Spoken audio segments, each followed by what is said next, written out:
Hatto shuni bu gapimdan keyin meni qizlar yomon ko'rib qoladi. Yana bilmadim. Bo'ldi. Endi biz ikki sevishganlarning o'rtasidagi muammoga nuqta qo'yamiz. Ular na uyoli, na buyoli bo'lishadi. Gap nima haqida ketyapti deb o'ylayapsizmi?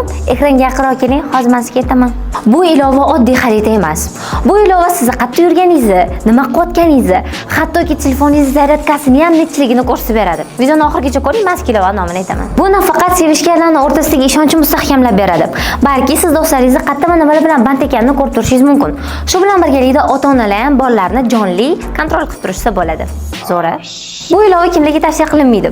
O'zini shaxsiyatini va chegarasini hurmat qiladiganlar uchun va bitta vaqt o'zida 2-3 ta qiz bilan atlashanga qiladigan bolalar uchun. Uzr bolalar, lekin agar sizga qiyin shu ilovani skechas qilib olingsa, skechas qilib o'tirmaydi. Unda sizlarning boshinglarni qotirib tez-tez shubhalanib turishadi. Lekin bunga ham yechim bor. Agar siz partnyoringiz bilan bitta vaqt o'zida bu prilojeniyani ishlatayotgan bo'lsangiz, shunda prilojeniyega kirib, zamorozka qilib qo'yasiz va sizning harakatingiz kartada umuman ko'rinmaydi, ya'ni muzlatib qo'yasiz. Shunaqa bir-birlarni aldab yuraveringlar. Shu uchun ham bu prilojeniya ko'proq ota-onalarga tavsiya qilinadi. Bu prilojeniya nomi biling. Siz bu ilovani shunchaki App Store yoki Play Marketdan skechas qilib olib, nastroykasini qo'llab chiqsangiz bo'ldi. Qolganini o'zingiz bilasiz. Xohlasangiz bu ilovani o'rnatib oling, xohlasangiz o'rnatib olmang. Biz uchun esa eng muhimi sizlar 2 yoshda baxtli bo'lsanglar bo'ldi. Foydali ma'lumotlarni o'tkazib berasizlik uchun bizning sahifamizga obuna bo'ling.